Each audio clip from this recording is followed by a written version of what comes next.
manifestantes que estão, os manifestantes pacíficos, como sempre. Meu nome é Felipe Silveira, eu represento o DAX de Lelusc, Diretório Acadêmico Luiz de Souza, e a frente de luta pelo transporte coletivo. O transporte público eficaz é um direito do cidadão, e nós vamos lutar por esse direito. A gente vai lutar até conseguir, até o prefeito revogar o aumento. Por isso que a gente está aqui, para pedir que os vereadores, como representantes do povo, nos apoiem nesse movimento, nos apoiem sustando o aumento que o prefeito concedeu. Nós garantimos que não vamos parar enquanto não houver a revogação do decreto. Nós vamos para a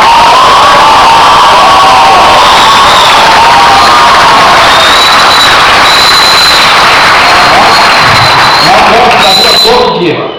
Pode ser de manhã, pode ser à noite, pode ser à tarde, de madrugada.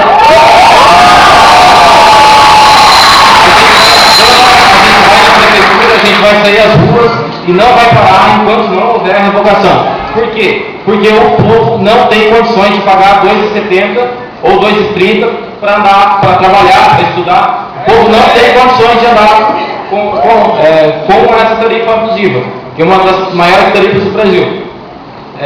O que eu queria lembrar também é que o nosso movimento é sempre pacífico.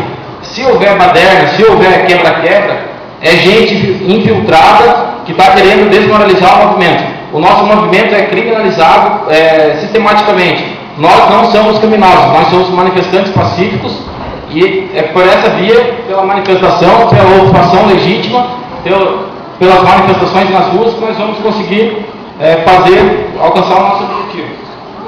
Então, quero lembrar mais uma vez, o transporte público eficaz é um direito do cidadão, direito do idoso, direito do jovem, direito do adulto, direito do trabalhador, direito de todo mundo. E a gente vai lutar até conseguir. Era isso.